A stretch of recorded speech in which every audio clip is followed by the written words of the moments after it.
This is 1480 KRAE Cheyenne.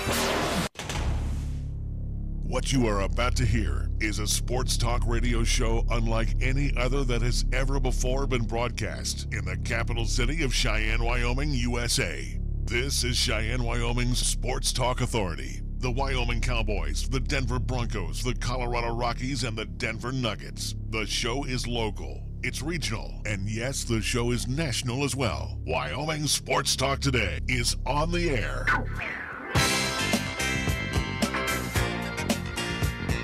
If they're talking sports on the radio in Cheyenne, this is the place it happens. This is Wyoming Sports Talk Today. Welcome back after the Labor Day holiday to Wyoming Sports Talk Today, being brought to you by some great folks. Taco John's here in Cheyenne. They got a new promotion for you. They're 3 for $5. You just got to be listening for the ad. If you are a fan of tacos, well, guess what Taco John's has for you? They're 3 for $5. In addition to their, well, let's see, their today's Taco Tuesday, right? And then they have their 6-pack and a pound and their loaded potato olays. Taco John's of Cheyenne. Jolly Rogers RV Sales and Service having a hell of a sale right now. Oh, yes, you want to check that out over on Highway 30. Chick-fil-A at the corner of Windmill and Del Range. Breakfast, lunch, and dinner served up Monday through Saturday. Always delicious all the time. Key of Cheyenne over on Nation Way, getting ready to say adios to the 18 model year. 19s are slowly but surely arriving. So check out your best deal today at Key of Cheyenne over on Nation Way. Platte Valley Bank, 2 banking locations. See Rick and the crew over on Vandehigh, the original location. Of course, their eastern location is at the corner of College and Pershing.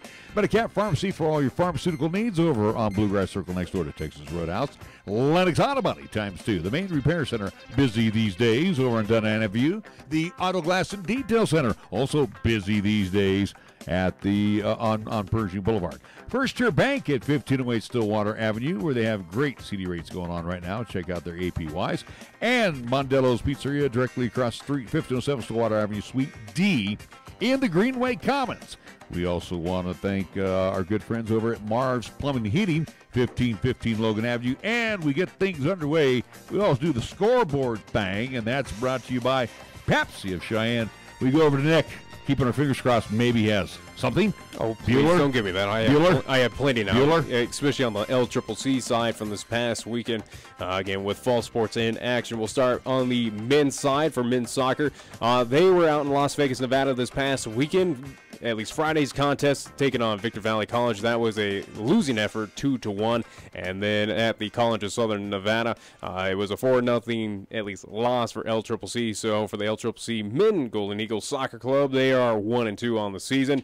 Over on the women's side, they were also in action this past weekend. They were at home. They were hosting Otero Junior College on Friday. They won that contest 4-0. On Sunday, they hosted Butler Community College out of Kansas. They won that contest 2-0. And for the women's soccer program, they are 2-2 overall on this early season. And LCCC volleyball, they will be in action tonight. Coming up, they will be at the RAC here in Cheyenne, Wyoming. They will be hosting Otero Junior College. That game will get underway at 6 o'clock tonight. They are 4-2 overall. Tonight is Spike Out Polio Night for... Again, as we kind of discussed, I figured polio was eradicated. There's only 3 countries that still have cases of polio, so I guess we're trying to completely wipe the polio disease off the face of the earth. I'm assuming with that one. And also, too, from the past Friday, it was also a game you heard here on 1480 K or either saw on our YouTube and Periscope side. Thank you to all who did join us on any platform that we do broadcast on. It was the number 3 ranked Cheyenne East Thunderbirds getting the victory over the number 5 ranked Kelly Walsh Trojans 28-21. With an exciting finish. It was the Thunderbirds getting a touchdown with 20 seconds left in the fourth quarter. It was a fun one to call, folks, and that was, we'll get into more 4A scores, but that was our game of the week. It turned out to be a fantastic one over at Okie Blanchard. All right, Major League Baseball. It's getting exciting all across the board. Let's run down the schedule as we will be getting off the air. It'll be the Cardinals and the Nationals at Nats Park in D.C., Pirates hosting the Reds at PNC. Reds, check that, the Rays and the Blue Jays in the Rogers Center. Royals will take on the Indians at Progressive Field. Phils and the Marlins in Marlins Park. Bo Sox and the Bravos at Cumberland, Georgia at 5:35. 6 o'clock games. Angels and the Rangers at Globe Life Park in Arlington. It will be the Motor City Kitties of Detroit and the White Sox in Chicago. Cubs and the Brewers, they'll battle again at Miller Park in Milwaukee. 6:10 game will have the Astros at Minute Maid. They play host to the Minnesota Twins. Giants and the Rockies at 6:40 this evening at Coors Field. Derek Rodriguez, he will be on the hill for San Francisco. Germán Marquez will toe the rubber for Colorado. The first place Colorado Rockies in the National League Division. The Diamondbacks will play host to the Padres at Chase Field. Yankees and the Athletics in the Oco for tonight. That'll be at 8:05, 8:10. The M's at Safeco hosting the Orioles. And it'll be the Mets and the Dodgers at Chavez Ravine, 8:10. You never know. Brandon Nimmo might start. He might be a pinch hitter. He might win the game again for the Metropolitans like he did last night. 3-run homer, 3-run jack in the top of the 9th inning. I liked it. All right, our scoreboard brought to you by Pepsi of Cheyenne. Hi, I'm Alex White, tea master at Pure Leaf. When I make tea, everything I know goes into it. You can't be impatient. When I craft Pure Leaf iced tea, I don't take shortcuts, because I want you to have the same amazing taste of iced tea that I do. So I start with fresh picked tea leaves. Then, after they're delicately dried, I blend and brew them at a lower temperature to draw out their unique aromas. And then I taste and fine-tune the blend for a delicious smooth iced tea. I'd love to have you take a sip right now, but that's one thing we can't do over the radio. But you can experience the same delicious taste of Pure Leaf iced tea anywhere you are. I'm Alex White, Pure Leaf Tea Master. Pure Leaf, our thing is tea. You're listening to Cheyenne's new Sports Talk Authority. This is Wyoming Sports Talk Today on AM 1480 K-Ray.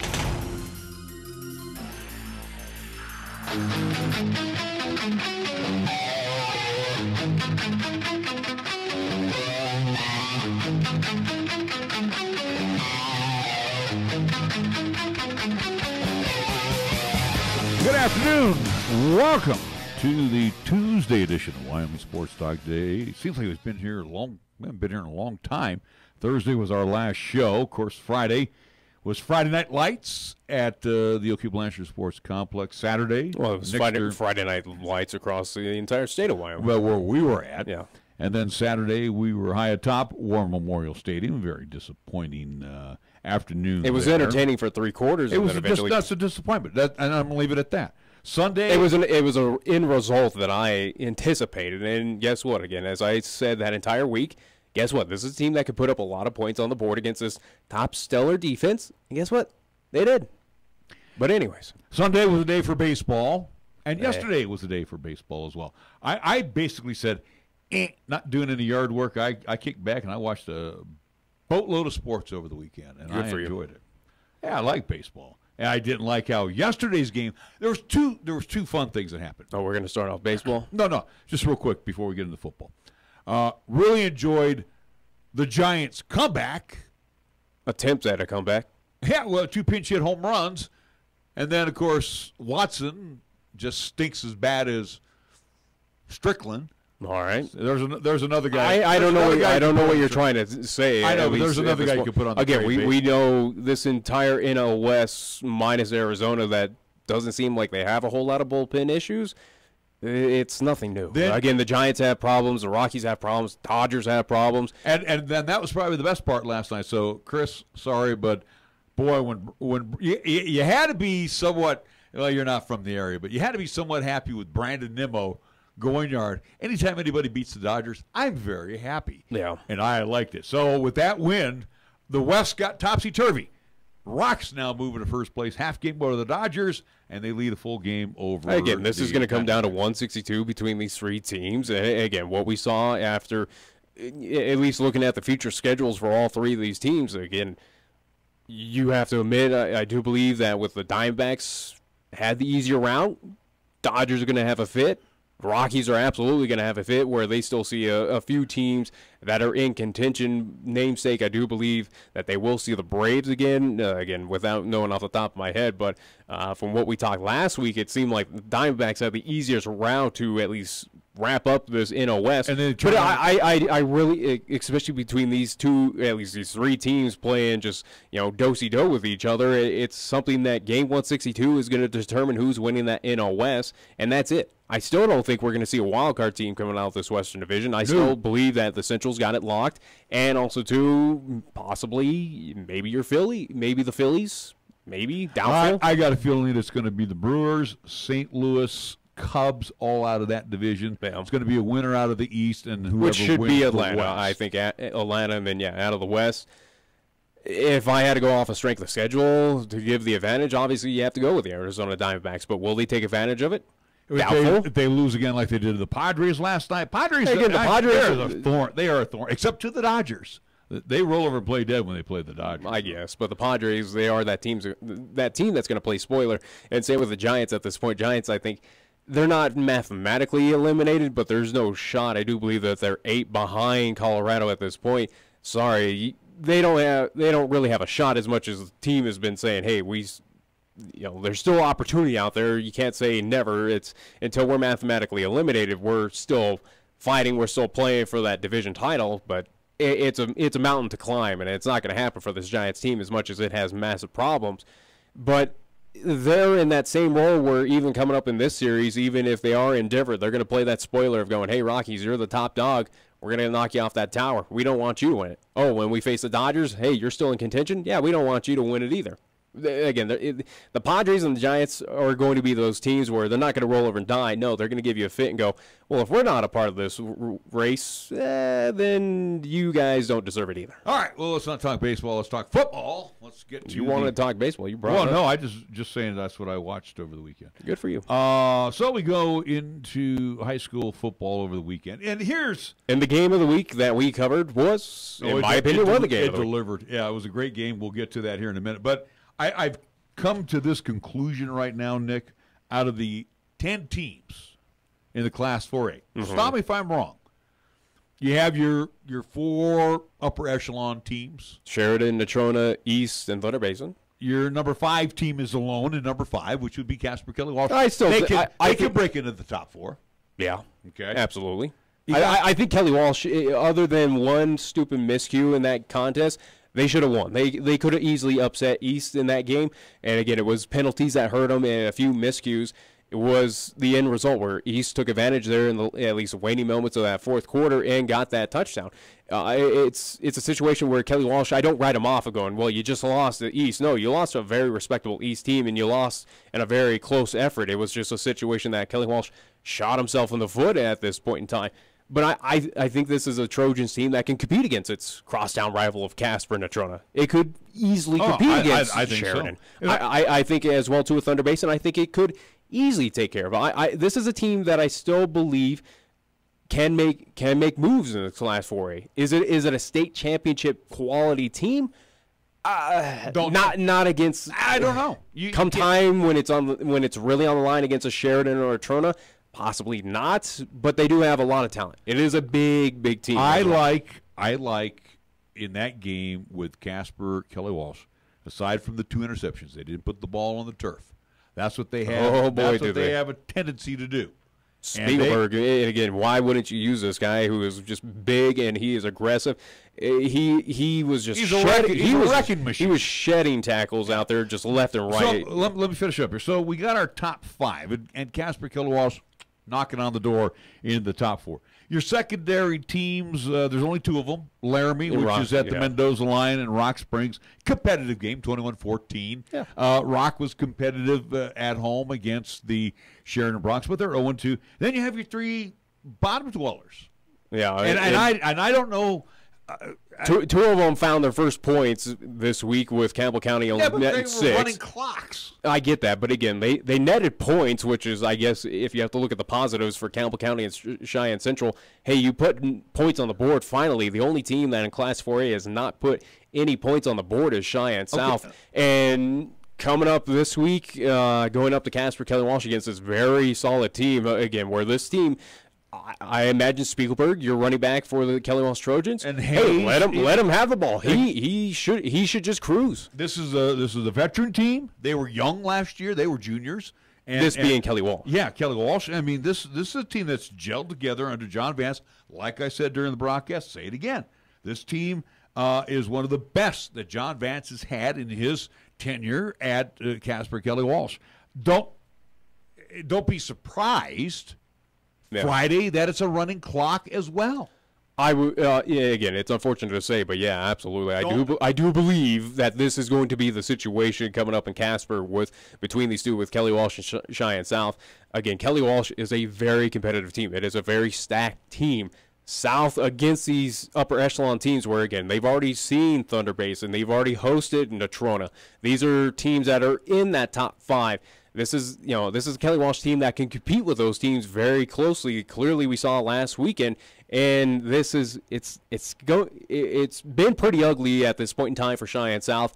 It's just going to continue to be rough. This is for Cheyenne South, again, not to put them down, but at this point, you got to look at the small positives of at least getting some points on the board. That is your biggest hurdle right now, is to at least put up some, whether it's a field goal, whether it's putting up a safety, a touchdown. At this point, you got to take it at small steps if you're Cheyenne South. This is also another game where for South, if they want to be competitive in it, they got to be near perfect. Well, and I would have to say absolutely, you have to be near perfect. You have to avoid as many penalties as you can. Turnovers have to be non-existent in order to upset this Kelly Walsh team. If they do, I still don't think that's going to be enough to upend this Kelly Walsh team. The same could be said for Cheyenne Central, and the same could be said for Campbell County. Absolutely. These are 3 programs right now that are in deep trouble. Yeah. And these are, at least for all 3 of them, this is a continued theme from last year as well, too, where what did we see with Campbell County? They were a complete joke last year, at least where they were seeing consistent running clocks, whatever game that they were at. Same with Cheyenne South, other than when they were taking on a Campbell County, or at least those kind of equivalent teams throughout Class 4A, which, again, it's only 3 of them. It's pretty much it's not fun. It's not fun to call, it's not fun to watch, and it's not fun for those players. And this is, I think we discussed with you and Chris as well, too, while we were getting ready for East and Kelly Walsh. This is a serious situation, Class 4A, and with the Wyoming High School Athletics Association, especially in football, this is a serious problem. Last year, I don't know, out of how many games we called here on 1480 K-Ray, it seemed like a good majority of them, minus maybe 1 or 2, were running clocks. Yeah, they were complete blowouts. What have we seen other than this one competitive game here in week 2? Week 2. Officially week 1. Yeah, game 3 of this season. But again, it was competitive. But other than that, though, it's been complete blowouts, and it's becoming a serious problem right now. It's something that the class, at least for the Wyoming High School Athletics Association, needs to seriously take a look at. At what point in time is this right? Is this fun for these teams? Is it a learning experience? I mean, to get defeated 62-0 for Cheyenne South, again, a team that has not put up any points. No, I mean, they've been outscored, let's see, 62. How many against Natrona? Again, this is a team that's allowed what? Maybe right now, nearly 120-plus points, and haven't scored nothing. Here's where I'm at with this. Okay, and again, this is not a knock on the triads or anything like this. Cheyenne, as big as they are, said, hey, you know what? We can go 3 high schools. Well, we kind of diluted the talent a little bit at all 3 high schools. Yeah. Okay? And again, not saying that East got everybody and Central got nobody and South got nobody. That's not the case, because there are fine student athletes. Well, it's not even I was going to say, not just on football. You look at the basketball programs. Yeah, basically, when we went to 3 schools, we really chopped up the talent portion of all of our district here. Yeah.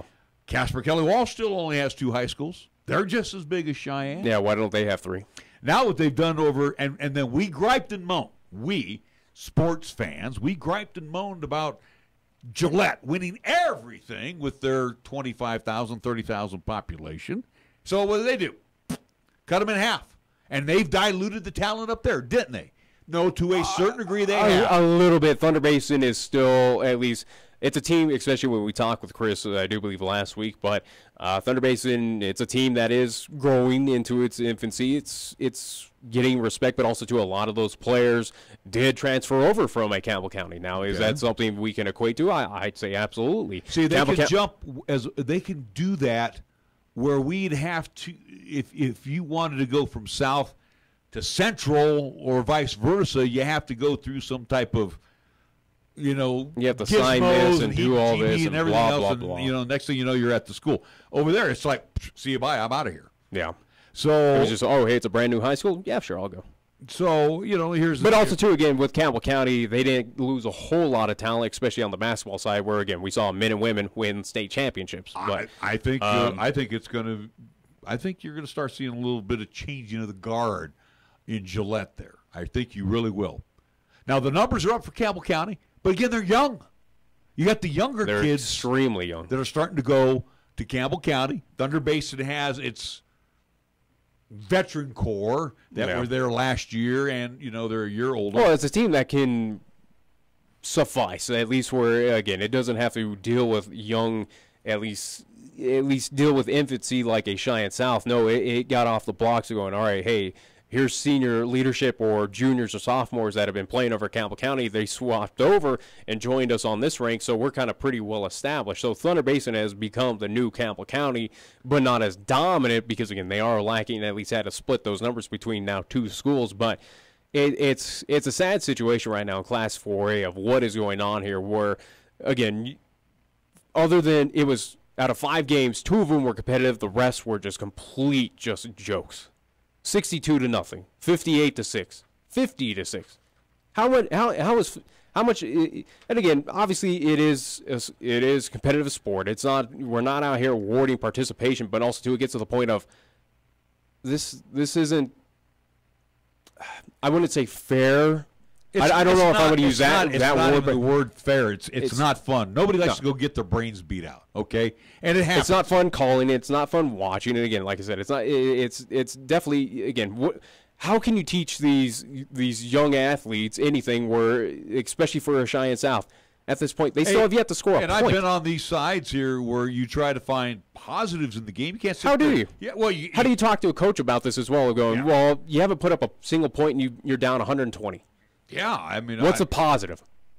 And I think if we honestly talk to, you want to know what the positive? I'm just saying the positive is we're back to work. We're going to see if we can. No, absolutely. I think if you talk to Coach Gallus over there at Cheyenne South, is what I open up at least this segment with of you got to look at the small positives, or at least you got to focus on just one little task at a time. Of all right, what do we look forward to? Or at least trying to move forward for this team against a Kelly Walsh team on the road.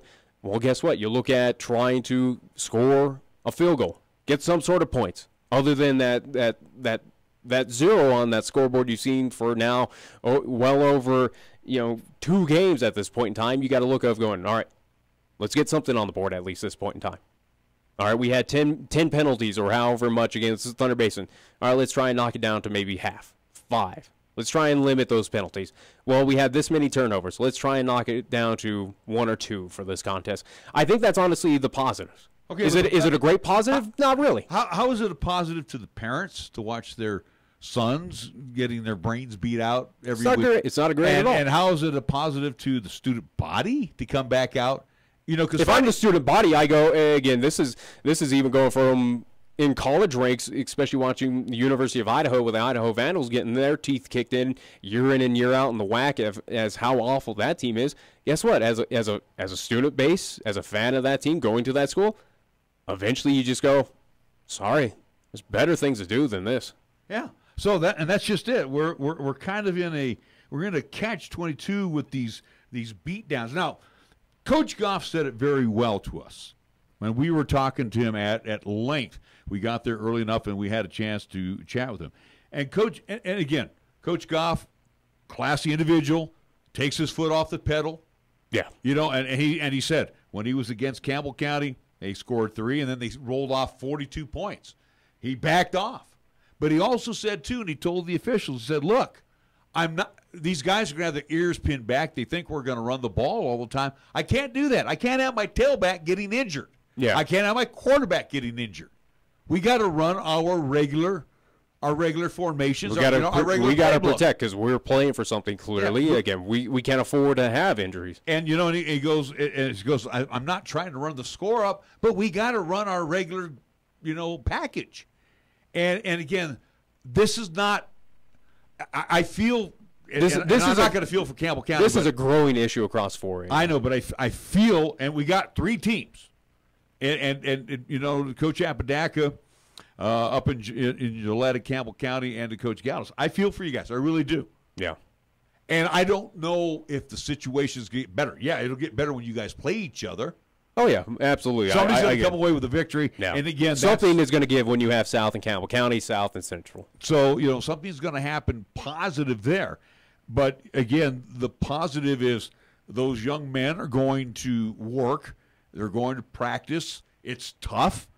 I bet it's tough for them to get out there right now and strap on the shoulder pads and be a scout team, no less. There's so much that these kids know that Casper Kelly Walsh did very well against Cheyenne East. They know Brock Spiegelberg last year ran just crazy against them. Well, guess what? He's going to, again, what we see in the 2 games. Look what he did at Cheyenne East. That's what I'm saying. Again, there's nothing saying that he's going to slow down or it's going to be anything different. He's a phenomenal athlete. And you're going to put 11 guys in the box, and then all Matt Hayes has to do is drop a little pass to McAdam or I can't remember the guy's name. Riley was his first name. Anyway, long story short, the thing is, we're seeing now out of the 10 teams, 30% of them are not competitive enough yet. No. Yet. Now, okay, here it is, year 2 for 3 of those teams, and they are still not competitive, though. This is an issue.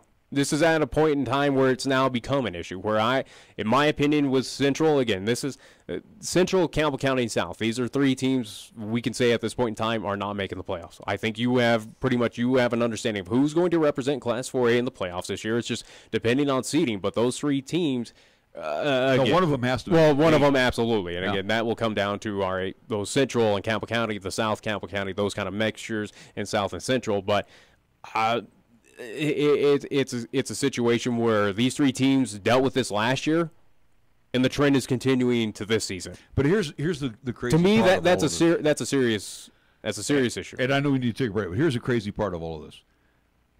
Central, a storied program, many championships with Cheyenne Central. Oh, yeah. South has yet to taste that championship. And again, over at Campbell County, they have been, just as of 2 years ago. Yeah. They're playing, in the Final Four. But here's the deal, and no one can explain this one to me.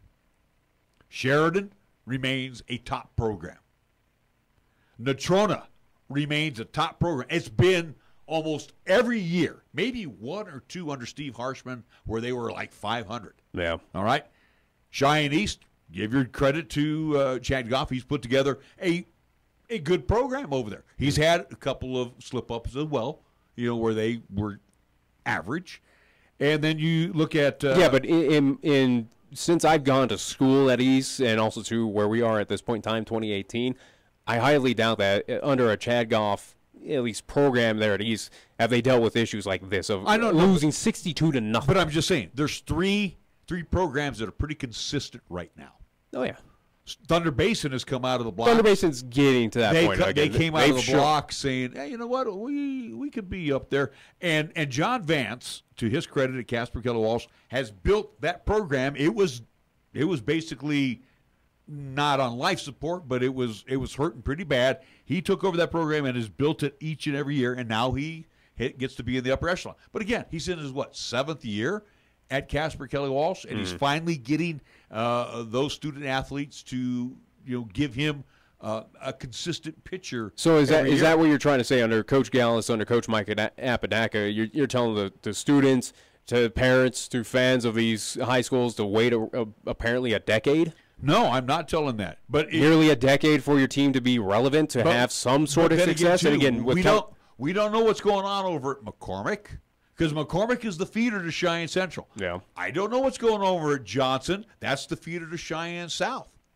Okay? Evidently, Cary's been pretty strong for Cheyenne East, hasn't it? Yeah. So, again, the three high school situation in Cheyenne has not brought in the dividends as far as football is concerned.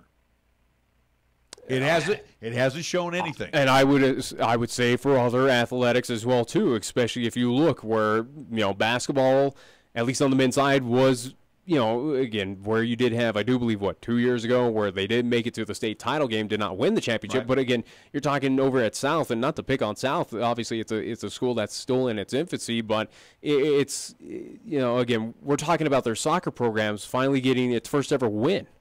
We're talking about, again, a girls basketball program that is very young. It has been young for quite some time, and they keep on losing those.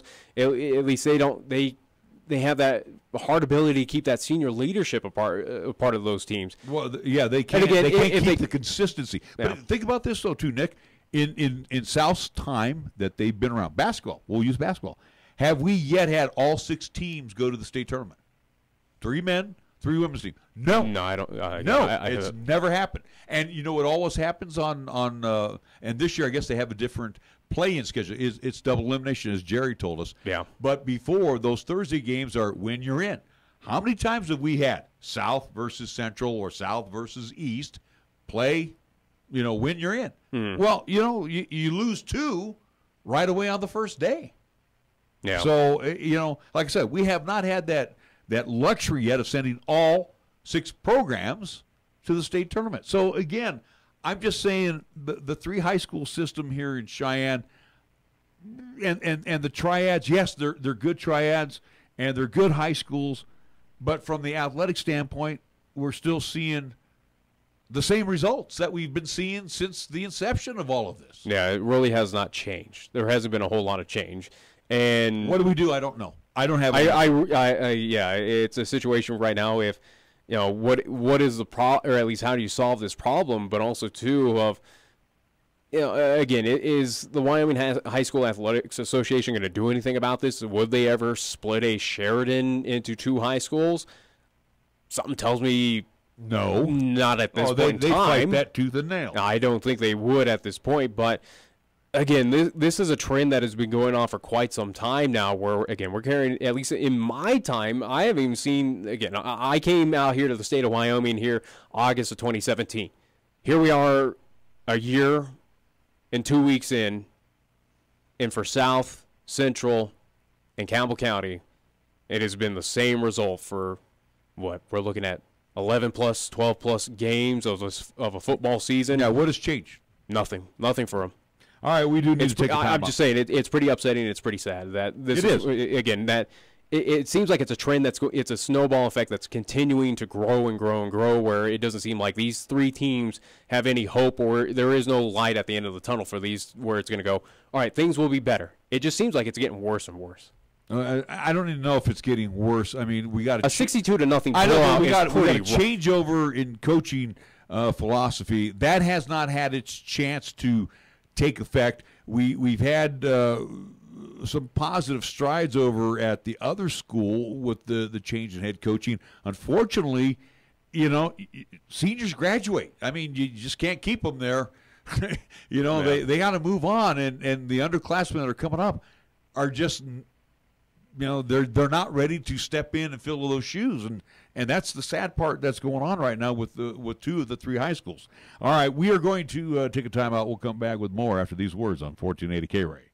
Wow, it's hot enough out there to fry chicken, so now's the time to find ways to beat the heat, and Marv's Plumbing and Heating, 1515 Logan Avenue, is the best place to go to get cool. Marv's Plumbing and Heating, which provides complete air conditioning, installation, inspection, and repair services, is offering its air conditioning inspections for just $98. So beat the heat right now by calling Marv's Plumbing and Heating today at 316-7634. That's 316-7634. When you say Mondello Pizzeria, think authentic Italian. When you say Mondello Pizzeria, think made fresh from scratch. When you say Mondello Pizzeria, think great pizza, delicious Philly cheesesteak, superb hot and cold Italian sandwiches, meatballs, sausage, and special subs, calzones, crisp salads, and great service. When you say Mondello's Pizzeria, think unmatched Italian taste. Mondello's Pizzeria, 1507 Stillwater Avenue, your only true Italian stop for lunch or dinner. Capital Lumber is #1 in Cheyenne. Are you listening? We're all the lumber store you'll ever need. For over 50 years, Capital Lumber Company has offered a full line of hardware and lumber selections. Plenty of materials, even for the do-it-yourselfer. So talk with one of the many experts today at Capital Lumber Company. Capital Lumber Company is the best in the region, and they are your true value hardware store. Lumber One in Cheyenne. Capital Lumber Company at 1222 Dunn Avenue. First Tier Bank strives to remain competitive and offers some of the best CD rates in the community, as well as area banks and credit unions per Rate Watch reports. How does that make a difference to you? First Tier Bank can assist you in securing some of the best rates on CDs. They have a 16-month CD at an annual percentage yield of 2.33% and a 27-month CD at an APY of 2.74%. First Tier Bank offers the personalized customer service you've grown accustomed to and deserve. Plus, feel confident that your finances are taken care of by a responsible, knowledgeable staff. Call 307-632-3500 and ask for Caitlin or Debbie. Member FDIC, Equal Housing Lender. Here's the latest weather forecast on 1480 K-Ray. Otherwise, for today, partly sunny, expected daytime high of 70 with isolated showers and thunderstorms this afternoon. For tonight, mostly cloudy with scattered showers and thunderstorms. Our low dropping down to 47 degrees. Wednesday's forecast, mostly cloudy. We're calling for a daytime high of 67 with scattered showers and thunderstorms possible. And for Wednesday night, a mostly cloudy sky. Our low dropping down to 47 degrees with a slight chance of showers and thunderboomers. When it comes to sports talk in Cheyenne, it's a whole new ballgame. Let's play ball! You're listening to Wyoming Sports Talk today, and it's only here on AM 1480 K-Ray.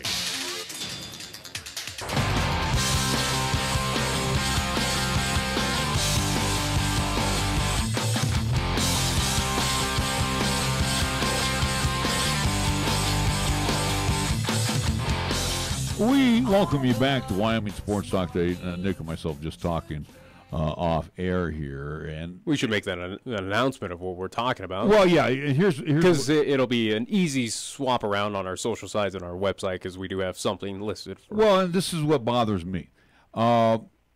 And again, I want to thank Coach John Vance for Casper Kelly Walsh as he spread the word for us. Yes, on brought over a good audience to our because YouTube. Again, no broadcast crews in Casper. Seems like Casper could care less again. Apparently, and we talked to our buddy up at the press box on Saturday, and he's just shaking his head, can't believe it. Well, anyway, long story short. So and with the new toys that we have, and even our competitor, we were talking with him as well. We get a chance to YouTube it and Periscope it via Twitter, and you've done a great job there. And I threw out some kudos to Nick because what I did on Saturday is I came down here and I watched the broadcast, most of it, and I like the graphics that you do for our customers that sponsor our high school games, and I was really impressed. And I'm thinking to myself, wow. Well, again, my vision with this is it's to be again. I'm not competing with with the Foxes of the world, CBS, of what they put on for a football broadcast or any sports broadcast, but it's going to be pretty damn near close, where at least something that's going to be respectable, gives you the time. Again, we added at least a new countdown clock. Again, gives you the score updates. Now, it's not going to give you downs or position or anything. Down the line, maybe I can add those stuff. But again, it's still a respectable broadcast, including our pregame and then including with our postgame, where, again, we do have at least did make an effort to at least spotlight on when you were interviewing Coach Goff or those two players for Cheyenne East. Again, give you that kind of FaceTime, at least live on the video live stream. But again, all in all, it's a new addition to what we're doing. Again, it's something to have not just one avenue for folks to tune in. It's multiple avenues, again, whether it's YouTube, whether it's Periscope, as we're doing right now with Wyoming Sports Talk today, or either it's on the radio with 1480 AM, 101.1 FM here in the Cheyenne area, or web streaming just the audio on 1480kray.com. It's an avenue of, again, it's not pigeonholing, it's not putting people in a single lane. No, you have multiple options if you want to tune into this game. And again, we are giving you those options for free. And I think, again, why we give it to free, at least to you folks for free, do not put you behind a paywall for any of those, it's all thank you to our sports sponsors. Well, they're the ones who give it that opportunity. Well, there's two local owners left in this town. All the rest are corporate guys. And, we dig into our own pockets to pay for this stuff. Yeah. And we want to bring you, our listener, And now, and wherever you're at, yeah, especially like grandma and grandpa that can't make it out here, or aunts and uncles, or maybe like we'll use your sister, for example, who's across the world right now. Maybe she wants to watch a game. And again, we bring something that is truly unique to radio that, we can. Well, it's evolving with the times, clearly. Again, with 2018, or at least the 21st century, here we are again, where things are becoming multimedia. It is shifting. Again, having those opportunities. It's the reason why social media does exist, where you see we have multiple accounts and all this stuff. Again, it is that ease of access and at least availability and ease to send off information, whether that is updating folks on, hey, we're not doing a show, K-Ray's down for whatever reason, or here's the broadcast of a game that we're doing, and especially where on YouTube or Periscope, we do have the opportunity, or at least it does save, and you can go back and watch those games if you don't have an opportunity. It does save that full broadcast of going, hey, well, I can only watch maybe a half an hour here. I want to catch what happens in the fourth quarter, or just get a full recap. We give you that opportunity. It's there. It's all completely free. Yeah, and again, here's what's going on. We are scheduled tentatively.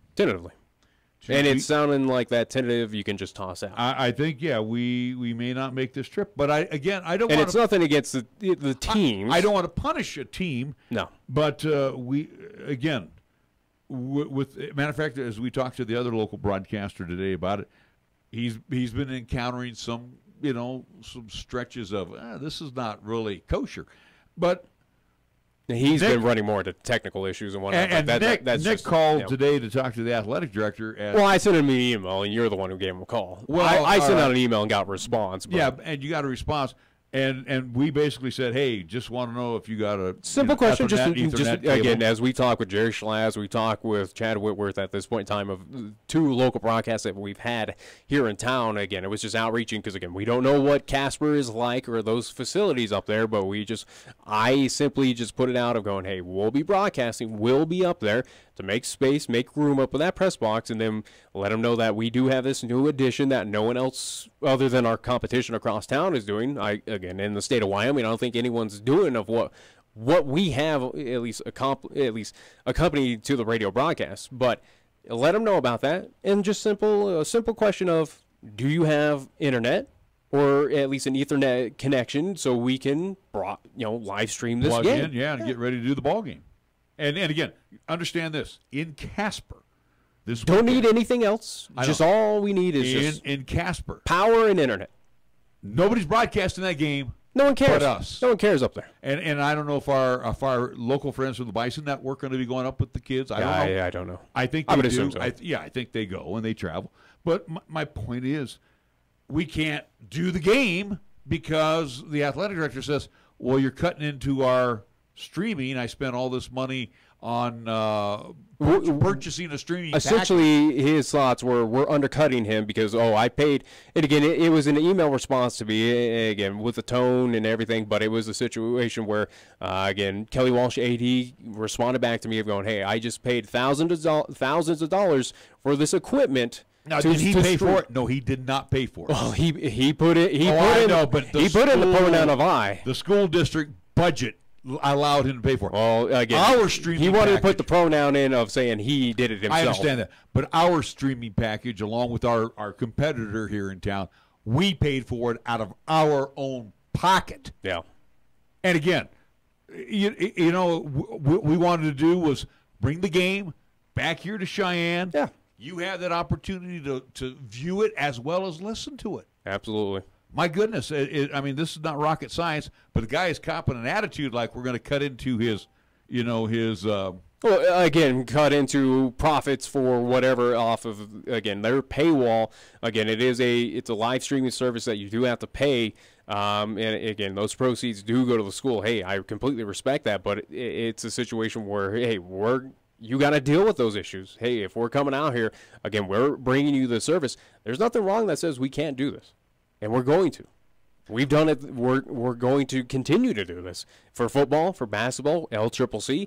Again, it is something that we're going to give our audience, hopefully, again, this growing audience as well, too, an opportunity to get eyeballs on these local athletes, these local teams. It's going to spread the word. Again, that is the main issue. Hence the reason why we do a coaches show with LCCC, and it maybe revive a Cheyenne Stampede coaches show. Again, get eyes and ears on these potential talents. My point is, though, to those folks in Casper last weekend, and again, the stands were full over there across the way. You know that. They had a good amount. No, but we acknowledge the fact that they made the trip down from Natrona County. It's a 180-mile trip. Okay, anyway, not an easy trek. No, but it's 2.5 hours these days at 75, and even 80 miles an hour. But my point is, there was folks up in Casper that peeked into our YouTube cast to watch, or Periscope, whatever, or either one. You had a lot of hits on that Periscope. But the thing is, I didn't hear the athletic director griping and moaning about that. I mean, did we cut into his profit margin last week? Well, that technology, obviously, they're doing it last week. Well, they're not bringing it down because I think they established they created there at Harry Gelding Stadium, and it's a situation where it does not transfer like a Bison network.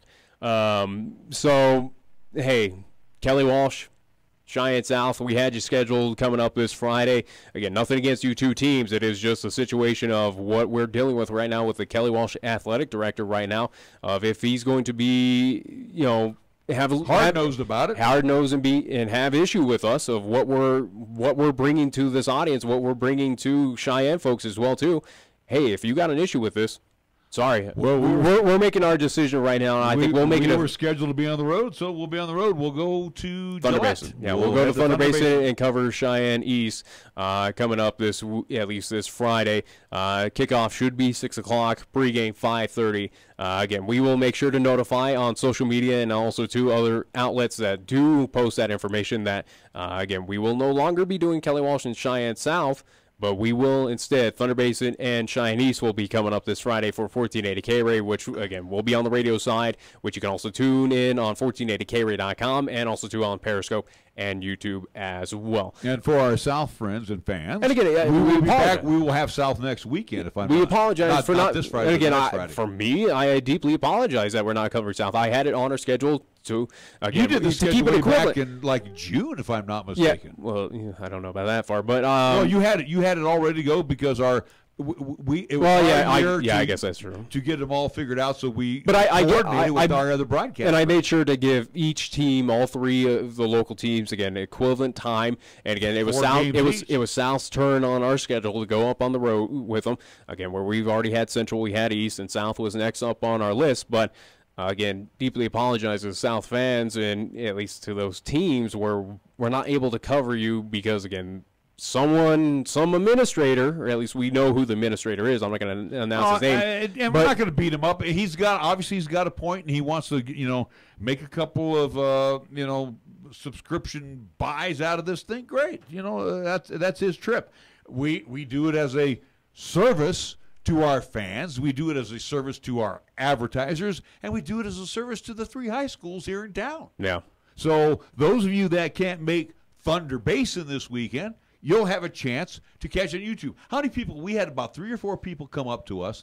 I remember a good friend of mine, and I've known him for a long time. He specifically came up to us in the press box and thanked us for doing that because he had a long week and he didn't want to stick around for the ball game. So he went home and got on his computer and watched the stream. Yeah. This is what we're trying to do. We're trying to. And I tip my cap to my son. I'm not being dad here, but this guy brought us into the 21st century, and this is the way radio is evolving. And doggone it, on AM radio, no less. I think we are one of the few that is advancing into what is the 21st century, at least multimedia. What it stands for at this point in time. Again, we are one of the few. We do have our crosstown competition again, where. They're a little behind the curve because, again, we've had about a year and a half advantage. We're like K-Ray was the first AM with an FM to go with it. Well, okay, and then all of a sudden you come in here and you start doing this filming, via Periscope, web streaming, and the web stream, everything you've done. And again, then we sat down after the basketball season last year and said, do you think we can do this? And you went and got this package. You said, Dad, I need this, I need that, I need this. Here's what we need to do. Yeah. And week one, we pulled it off against at Cheyenne Central. It was a rough one, but again, we learned from our mistakes and evolved. And then last week, like I said, I watched the whole thing. I was entertained. It was like, this is great. Yeah. So, and again, is it a perfect production? Not where I want it to be, but as long as people are, we'll get there. But again, to Cheyenne South, we apologize. And again, it's nothing against you. I got calls out to Mark Puev. I got calls out to Dan Gauss. I even have a call out to John Vance. To do interviews with these guys. Well, gonna have to scrap that because if you're gonna cop an attitude about us doing what we do. And again, this is the AD of Kelly Walsh that is doing this. And really, if you're the athletic director there in Casper, Kelly Walsh, I've been trying to find a damn radio station to cover you guys. Yeah. That's what you shoot. You know how many radio stations are in Casper? I don't know. There's about 12 stations up there. And no one wants to cover any of you or Natrona? Something's seriously wrong with that. We got 2 stations here in town. Covering 3. Yeah, one that's, a little bit older than us. We've been in this thing since 61. I think they've been there since 1940. I worked there for many years, okay? So we continue our commitment to the high schools here in this town. And back in the day, there was always 3 high schools. There was the Seton Gales. And when I was over at the other place, we did Seton. We did Cheyenne East. We did Cheyenne Central. Well, Seton's gone bye-bye. Enter South. So we still cover South. Even though the program is still struggling a little bit of football, even our competitors cover them as well, too. So, you know what? The guy in Casper, you got a problem with us? We made a decision real quick on the fly. We'll see you. No, we won't see you. We're going to head over to Thunder Basin. We will not see Kelly Walsh for the rest of the season. Maybe we'll catch you during the playoffs, and you'll be coming down to our place. Yeah, we'll see. We'll certainly see. So Kelly Walsh is kind of written off of our schedule at this point in time, thanks to one athletic director. And I was looking forward to that game. Absolutely.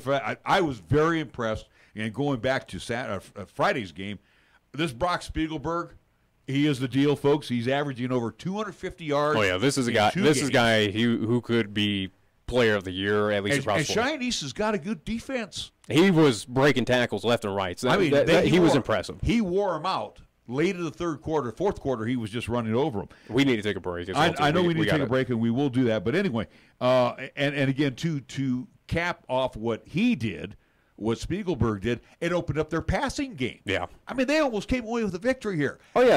Again, in my opinion, Kelly Walsh should have won that contest, and it was just one careless mistake. Again, a few penalties there at the tail end where Cheyenne East took advantage of it, and again, scoring with 20 seconds left on the clock led them to that 28-21 victory. Again, it was very close. It was a situation where, again, you said whoever has the ball last was going to win. Guess what? East did, and they won. And also tip the cap to Graydon Buell, the sophomore quarterback for Cheyenne East. He engineered a great drive in which they scored the touchdown. All right, we're going to take a timeout. We will be right back right here at 1480 K-Ray. Due to our stormy season this summer, Jolly Rogers RV Sales and Service is offering you a hail of a deal on a wide variety of travel trailers, including toy haulers. Get up to an additional 50% off MSRP on Jolly Rogers' already low prices. Check out their new and used inventory. Damaged or not, you can still travel in style. Call Jolly Rogers RV Sales and Service today, your exclusive Jayco dealer at 634-8457. See them at 6102 U.S. Highway 30 or go to jollyrogersrv.com. Cheyenne Auto Repair and Service, proven and respected when it comes to the care of your vehicle. For nearly 25 years, Cars has been there to repair and fix those minor problems to get you back on the road without major difficulties. And now, as we do more traveling at this time of year, see Cheyenne Auto Repair and Service first for your car or truck when it comes to tuning it up. An oil change, brakes, shocks, work on your air conditioning unit, and so much more. John and his crew at Cars gives your vehicle the precise detail it deserves. Respected with quality workmanship. Always bring your vehicle to Cheyenne Auto Repair and Service at 604 West Lincoln Way. Call for an appointment at 632-0498. Open Monday through Friday. Taco John's presents Olay the Day Pep Talks. All right, good half of football, boys. Now, good is good, but we can always be better. Look at Taco John's. They took those tasty little potato lays and loaded them up with bacon and ranch and all kinds of good stuff. They made something good even better. Taco John's new loaded potato olays are loaded with craveable toppings for breakfast, lunch, dinner, and even dessert. So olay the day, boys, and play like you're making loaded potato olays. Olay the day at Taco John's. Get the unexpected with the new 2018 Kia Sorento. I'm AJ Miller for Kia of Cheyenne, and with Kia Sorento, you get intelligent and advanced technology for a better driving experience. The 2018 Kia Sorento helps you stay on course with available autonomous emergency braking and a lane departure warning system. Kia Sorento is also available with surround view monitor and parking assist to warn you of nearby vehicles. Come in today or call us at 775-0123 or go to KiaofCheyenne.com and we'll make it easy. Your locally owned and operated radio stations, KYOI FM and 1480 K-Ray AM, are just that, local. Serving Cheyenne and Laramie County, where your advertising dollar stays local too. It doesn't end up in Colorado, Oklahoma, New Hampshire, or even New York. We conduct business here, we shop here, and we live here. And we support our entire community 24/7, 365. Just because it has a window dressing doesn't mean it isn't a facade. A reminder from KYOI and 1480 K-Ray. Don't move firewood. Firewood can carry insects and diseases that kill trees. Remember to always get firewood as close to your destination as possible. Burn firewood where you buy or gather it. Trees in towns and forests are threatened by native and exotic insects and diseases that can hitch a ride in a load of firewood. Let's keep forests healthy so we can continue to enjoy camping, hiking, hunting, and fishing. Brought to you by the Wyoming State Forestry Division in cooperation with the U.S. Forest Service. Selfless service is the guiding principle that drives Army National Guard soldiers to be always ready whenever disaster strikes. They are your next-door neighbors and your colleagues in schools, offices, and factories. To be a Guard soldier is to stand ready to serve at all times for family, for community, and for country. To learn more, log on to NationalGuard.com or contact an Army National Guard recruiter in your area. Sponsored by the Wyoming Army National Guard. Aired by the Wyoming Association of Broadcasters and this station. Chick-fil-A is a proud supporter of our high school athletes at East, Central, and South. May the school year bring success to all of you. Before you start your day, stop by Chick-fil-A for a hearty, delicious, and satisfying breakfast. Only at Windmill and Del Range. Breakfast is served Monday through Saturday from 6 in the morning till 10:30 a.m. Breakfast with Chick-fil-A, the most important meal of the day at Windmill and Del Range. Here's the latest weather forecast on 1480 K-Ray. Otherwise, for today, partly sunny, expected daytime high of 70 with isolated showers and thunderstorms this afternoon. For tonight, mostly cloudy with scattered showers and thunderstorms. Our low dropping down to 47 degrees. Wednesday's forecast, mostly cloudy. We're calling for a daytime high of 67 with scattered showers and thunderstorms possible. And for Wednesday night, a mostly cloudy sky. Our low dropping down to 47 degrees with a slight chance of showers and thunderboomers. This is 1480 KRAE Cheyenne. Also being heard on translator K266CC Cheyenne at 101.1 FM. What you are about to hear is a sports talk radio show unlike any other that has ever before been broadcast in the capital city of Cheyenne, Wyoming, USA. This is Cheyenne, Wyoming's Sports Talk Authority. The Wyoming Cowboys, the Denver Broncos, the Colorado Rockies, and the Denver Nuggets. The show is local, it's regional, and yes, the show is national as well. Wyoming Sports Talk Today is on the air.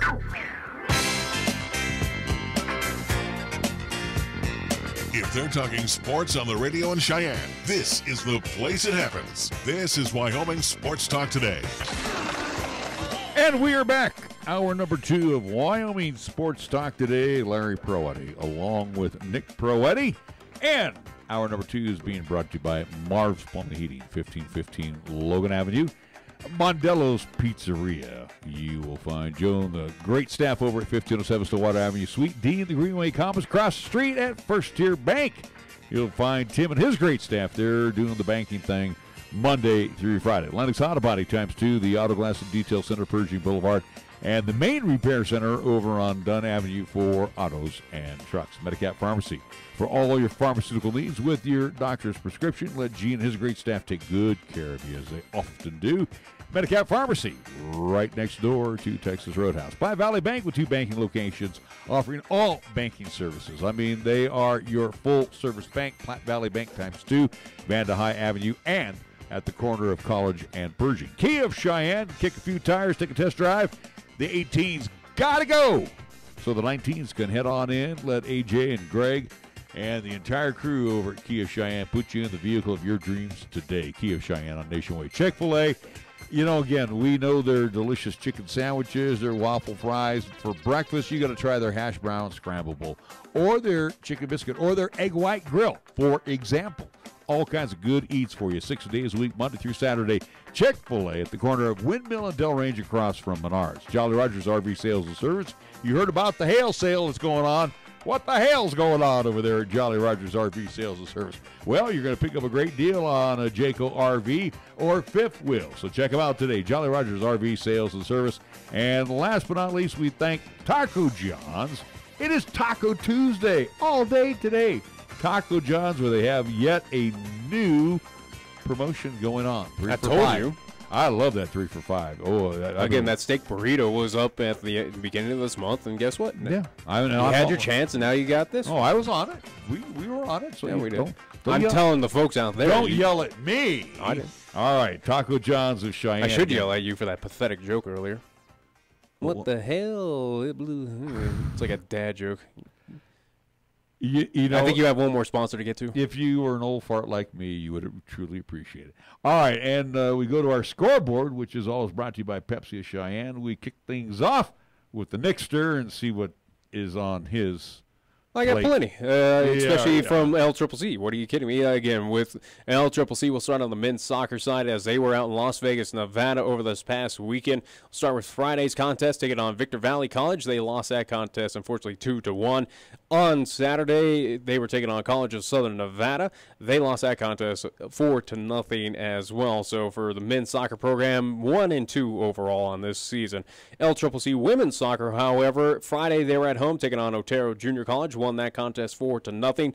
Sunday, they hosted Butler Community College out of Kansas, won that contest 2-0. So overall, they are 2-2 on this season.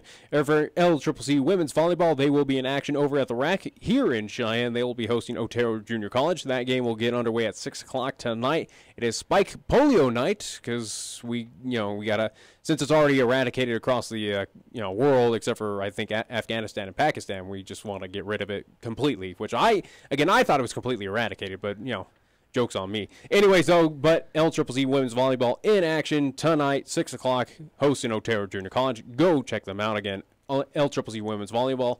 They are nationally ranked number 12 overall. Also, too, from this past Friday, as we mentioned earlier, but I will re-mention the game that you heard here on 1480 K-Ray, and also, too, saw on Periscope or YouTube, however you or at least joined us for the contest. It was number 3 ranked Cheyenne East Thunderbirds getting the victory over the number 5 ranked Kelly Walsh Trojans, 28-21. And as we mentioned, again, coming up this Friday, it will be Thunder Basin hosting Cheyenne East. So it will be the number 3 East High Thunderbirds taking on the number 4 Thunder Basin Bolts coming up at Thunder Basin in Gillette. That game, again, 6 o'clock, at least assuming it should be 6 o'clock. They have changed those times every once in a while, but at this point it should be 6.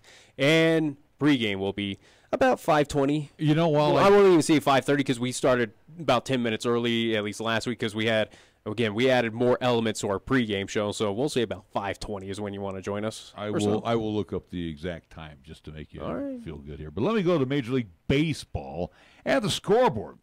And here's what's going on when we get off the air. It'll be the Cardinals and the Nats at Nationals Park, Reds and the Pirates at PNC, Rays and the Blue Jays in the Rogers Center, Royals and the Tribe at Progressive Field, Phils and the Marlins at Marlins Park, Bo Sox and the Bravos. That will be at SunTrust Park in Cumberland, Georgia. 6 o'clock hour features the Angels at the Rangers, Tigers at the White Sox, Cubs and the Brewers. Huge series going on at Miller Park. Twins and the Astros at Minute Maid. Hopefully the Twins can actually win one for the Athletics if you really try, Minnesota. Giants and the Rockies at 6:40 at Coors. Derek Rodriguez. I really like this kid. He's going to be throwing for San Francisco. He's the future of this team. German Marquez for Colorado. 80 degrees currently at Coors Field. Padres and the Diamondbacks. That'll be at Chase. Yankees and the Athletics and the Oco for this evening.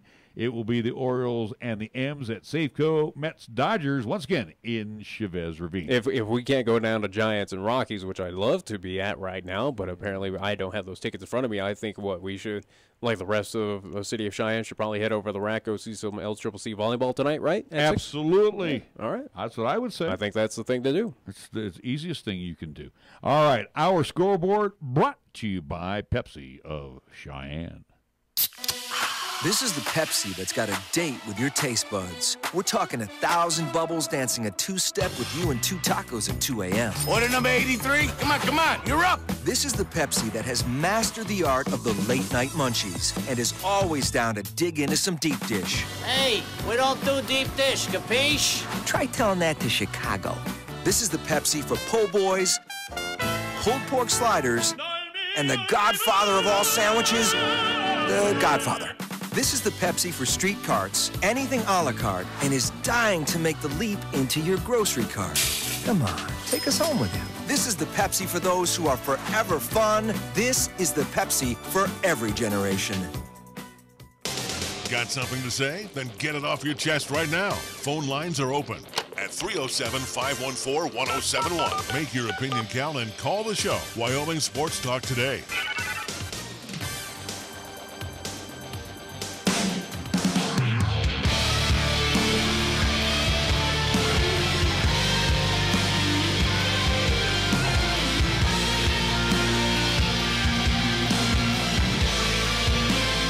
We are back on Wyoming Sports Talk today. Well, I'm looking at the East calendar here, and it says 7 o'clock. So I'm now 7, 6. Again, we'll keep you updated. I know, but we're going to get. We'll confer with Jerry Schlabs. We're going to get it wrapped up here. Just want to make sure that here it says Bolts schedule. So I'm on the Bolts website, and it says Cheyenne East. It will be a 7 o'clock kickoff at Thunder Basin. So we don't. Let's double check that because again both are saying 7 we talked with Chris Brintle, and again it was a 7 o'clock Thunder Basin Central game, and they moved it to 6. So again, they can do that. So let's double check. No, it was a 6 o'clock start in Cheyenne. They moved it to 7 o'clock. Whatever. Either way, they moved the time on him. So again, he got all frazzled and had to rush down to Cheyenne. So again, let's see. Last week they did. See, this is what gets me all weirded. Why not keep it consistent? 7 o'clock or 6. This one's going to say 7. It's consistent. I'm just saying throughout Class 4A, whether it is Cheyenne East taking on South, it's Sheridan hosting Rock Springs. Just make it 6, consistent across. Okay. Instead of this naming game of, all right, we don't know what. It's 7 o'clock, tentatively for both Thunder Basin and East, according to both their websites. Mm-hmm. All right. So a game that took place this past Saturday, and we do have. We'll have a press conference from, at least it was yesterday's conference, from head coach Craig Bold. We will tune in for that, and also too on the Periscope and YouTube side, there will be a video accompanied with it, as we did last week. Again, where we will listen to his thoughts from Washington State, or at least from that contest, and as he looks forward to Missouri coming up this Saturday out in Columbia. Have we got a line on that yet there, Nixter?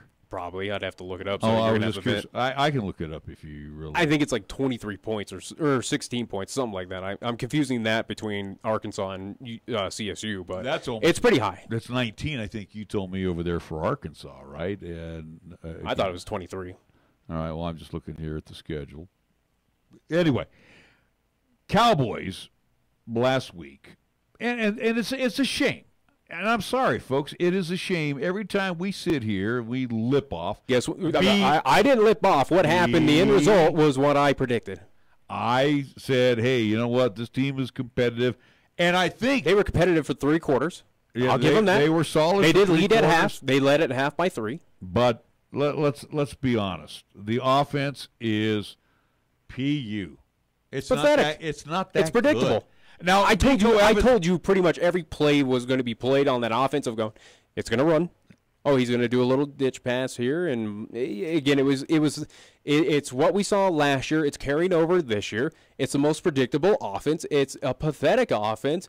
It does not accompany. At least it does not. It's not the tools that should be used to help this talent that is on this team with a Nico Evans, with also too Bigelow. Who got hurt? Nico Evans got hurt. Unfortunately he did get hurt, but also too in his replacement was Bigelow. He was fantastic, breaking off some tackles and getting some good rushing yards, but also too with Tyler Vanderwall. He was on the run, it seemed like, every single time. Here's the deal with the offense. Running is good. It opens up the pass game. But the passing game was pathetic. It was putrid. There was no passing game. There was nothing. It was awful. And I don't think it's against Tyler Vanderwall at all. I don't think it's his fault. He has an arm. He has a cannon. He's very accurate. I think the plays are just they're predictable. Yeah, that's the key word here. Is this offense is predictable. But Tyler Vanderwall, you felt bad. I felt bad for the guy. He was just on the run every single time. I had Coach Bowl, call me on that. But it is a predictable offense. There's really nothing that what I saw on Saturday, I was not wowed by anything. No, except for Nico Evans. I was wowed by his running. But other than that, what I saw offensively from the play calling. From Brent Vegan was very predictable play calling. And again, Vegan is, and again, this is something I discussed with you. I think his mindset is still in that FCS of, hey, this is going to work. Sorry, pal, this is Division I. This is FBS. Well, what your offense was doing in FCS. You bring that up to Coach Bull, and he'll shut you down real quick, pal. All right, but again, it's something he has to deal with. Now, I don't care if he shuts me down. It's something that you have to address of, hey, you have these pieces. You have these running backs. It is something that needs to complement this defense that it seemed like at least for 3 quarters, was competitive. It kept this team within it, as you kind of alluded to, at least preseason, of what this team, at least its defense, was going to do for the Cowboys. It did that, and then ran out of gas, it seemed like, in the fourth quarter, because that defense was constantly out there. Field. And here's the deal, too. For the 24, and also to 17.5 points favorite for Missouri. I just saw that right here. So 20.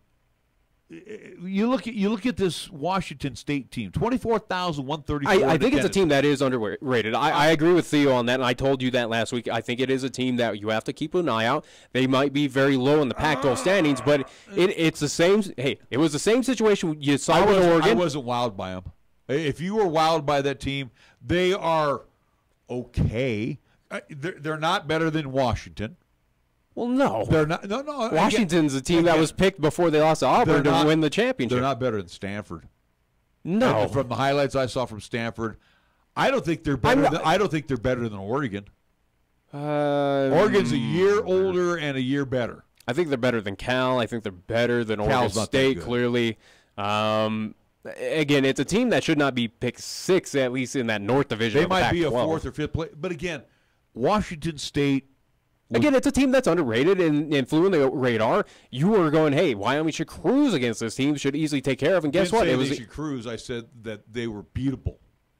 And they were beatable. The Wyoming Cowboys beat themselves and ran out of gas in the fourth quarter. I'd say yes and no. The fourth quarter reminded me of Nebraska all over again. This team was like, you got to be kidding me. This is not the same team that played the first half. So, with the Cowboys, and this is what bothers me about this.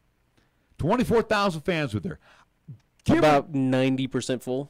Well, it wasn't 100%. It was a good crowd. Yeah, but you got to give away some of the fans because it was also the opening weekend of deer and elk season. So a lot of fans. Whatever. No. I don't think that's you kept on saying that. I don't think that's a valuable excuse. All right. Well, you might be wrong. It's deer and hunting season. It is deer and hunting season. So anyway, my point is, though, of that 24,000 fans that showed up. Again, it was a solid crowd. I know. We sit there and we say, got to go get out there, support the Pokes. And people did. That ticket was an $85 ticket that I had that we were giving away. Yeah. Now you're asking them to suck it up against Mizzou, where Mizzou's an almost 18-point favorite. And trust me, that one's going to be ugly. And then you're going to come home for Wofford. Tell me who? Yeah, tell me how many people are going to show up for this one. Wofford, who? It'll be the same situation what you saw last year. If the Cowboys get their clocks cleaned by Missouri, you'll be 1-2. And who's going to care? Not a whole lot. Again, you're going to see what you saw last year with Gardner-Webb. And who's the first to leave? Students. No, I mean, again, that is.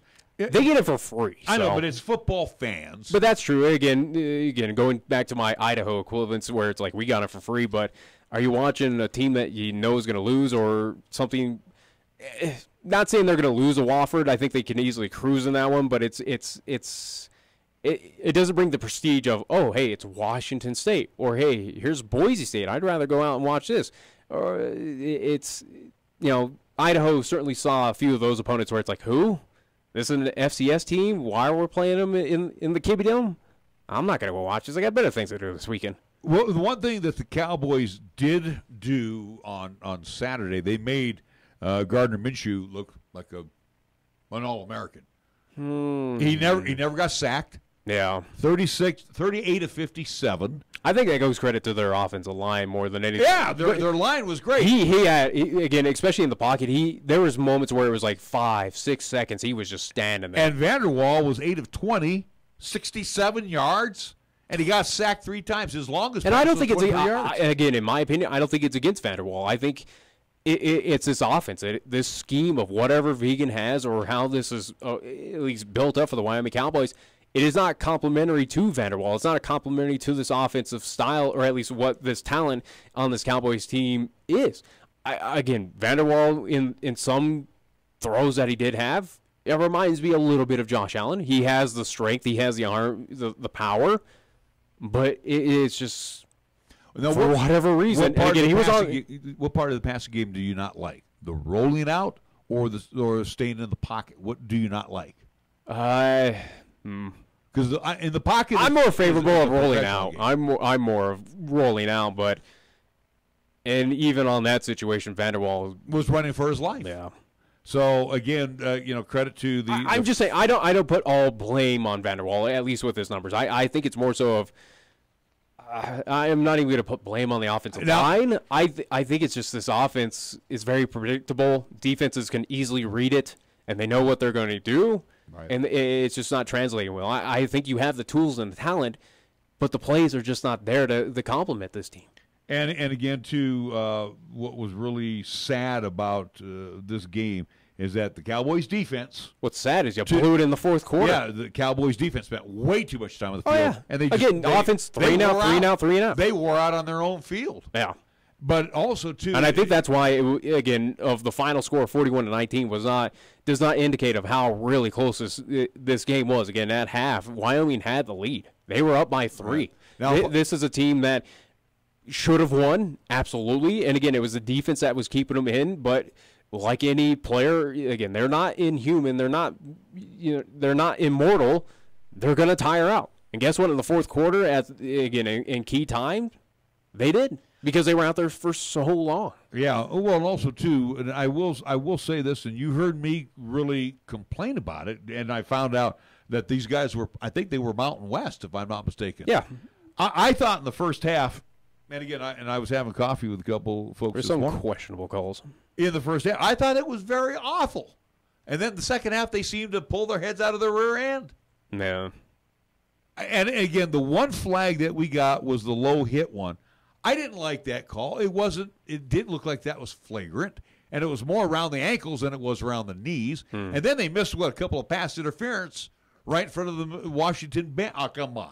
There was one where plain as day. There was one where you wouldn't even call it in the NFL. So again, baloney. I don't know. And again, too, I know 24,000 fans are always referees and stuff, but again, the performance of the first half was mediocre. No, it wasn't good at all. It was, and they improved in the second half. What we had of that third quarter stance with Central and Thunder Basin, we had that, I do believe, in the second quarter of Wyoming and Washington State, where it ground to a halt. It was just, what is going on here, refs? Why are we calling everything under the planet? It was a situation of, really, you had to call that? You had to call at least a personal foul of hitting the QB where he was releasing the ball as he was getting hit. That was the Mountain West Conference for you. They suck.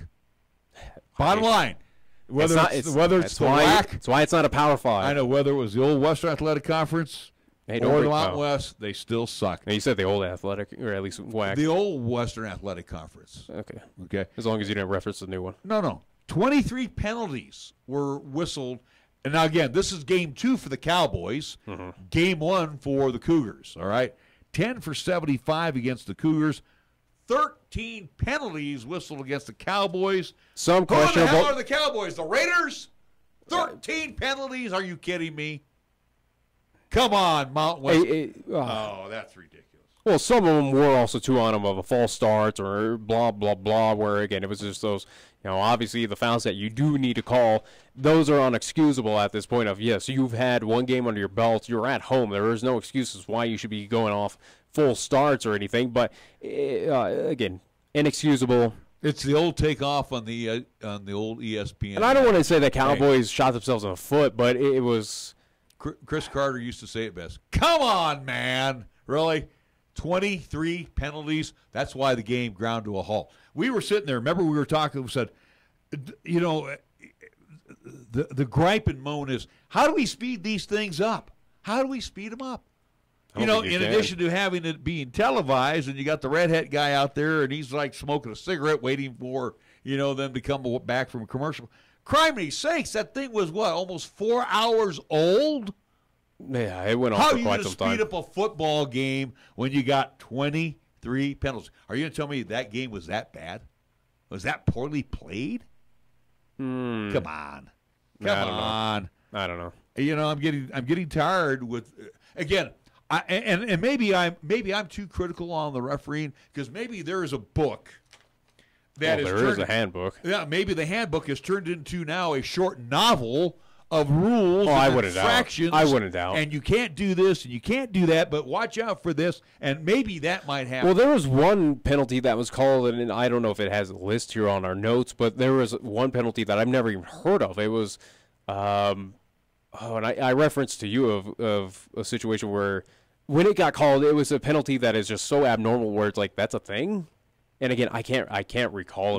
This had to be the first half, right? Yeah, first half. I'd have to look at what the official penalties were, but it was a penalty that I've never heard of, never called in the NFL, in college ranks of every game I've ever seen. It was just so bizarre that it was a foul. It was like, okay. What my point is you referencing that this handbook for referees, this guidebook of penalty calling and how to ref a game, I wouldn't doubt it is a short novel. And again, too, I'm griping and moaning at them too much, but everything is under the sun. We saw this too, and again, both on the Cowboy side and on the Cougar side. We're on the Cougar side. How many times did they go underneath the tent? That also is your protocol sometimes for concussions, yeah. But I mean, how many times were they under there for some medical assistance? Well, same with the Cowboys. They brought up that tent every once in a while. But anyway, we are going to check in with head coach Craig Bohl after we take a timeout, and we're going to listen to his comments. And as they prep for Missouri, again, this is going to be at Memorial Stadium in Columbia. Good luck. Right now, Mizzou is favored by 17.5 points. Yeah, good luck. If I'm going to Vegas right now, take a Mizzou. I take those points. Absolutely. I take the Tigers too. I think 18 is not enough. So that's just by what we saw at War Memorial Stadium. This was a complete reversal of Las Cruces to being at home, no less. Yeah. To being at home, they laid an egg. Well, now you're going on the road and you're going against a team that's far better than Washington. And look what happened last State. year at Iowa. I mean, it was a total bomb. All right, we're going to take a timeout. Craig Bohl comes up after these words right here on 1480 KRA. As Cheyenne's weather turns warmer, dust and pollen can become a problem for those with allergies, asthma, or respiratory issues. And the last thing you want in the summer heat is poor air quality in your home or office. So it's time to turn to Marv's Plumbing and Heating. That's right, Cheyenne's most trusted plumbing, sewer, and heating business also services air conditioning. Marv's Plumbing and Heating, 1515 Logan Avenue, can handle all your air conditioning needs. Give them a call, 316-7634. That's 316-7634. Hello, this is Pastor Nathaniel Ensley with Blessed Hope Baptist Church in Burns, Wyoming, and I would like to invite you to listen to our weekly broadcast entitled Hope for Today, right here on 1480 K-Ray, every Wednesday morning at 7 a.m. Our goal during each broadcast is to bring you a simple and short Bible truth that will be a help to you. Sure hope you can tune in. God bless you. Your everyday drive should be anything but average. The new 2018 Kia Sportage has state-of-the-art technology for convenience, entertainment, and driver assistance. I'm AJ Miller for Kia of Cheyenne, and the 2018 Kia Sportage has available subscription-free UVO connectivity with a color touchscreen display for hands-free calling, navigation, music, and more. Stay in touch and be at your best wherever you go. Come in today or call us at 775-0123 or go to KiaofCheyenne.com and we'll make it easy. When you say Mondello Pizzeria, think authentic Italian.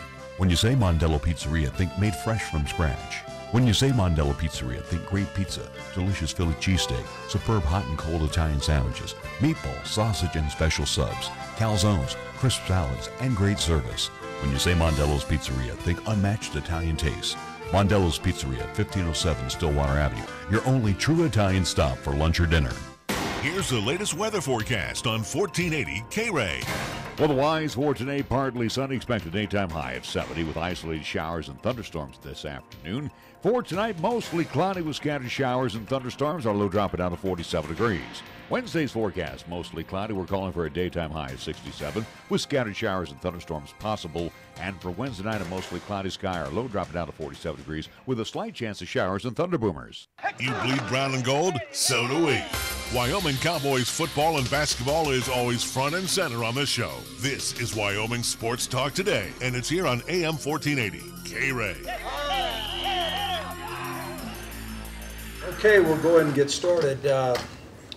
After reflecting and watching the tape, a lot of times the tape is not reflective of how you feel after the game. I would say that the tape was reflective of how I felt after the game. Missed opportunity. I think Washington State is a good team. I think we have the ability to be a good team. There were portions of the game where we played well, and then there were other portions of the game where we didn't. Some of the things that I thought were impactful, certainly the 104 yards on penalties. And while some of those penalties occurred early in the game, when the game was in the balance, I think that there was a residual effect of extending some drives on their part and hurting us in some parts. And so we're going to need to clean those things up if we have a chance to improve as a football program. Some of my observations, I thought Washington State had done a great job protecting their passer. For them to throw the ball 57 times with us coming up with 0 sacks. First of all, I think we've got some good defensive linemen.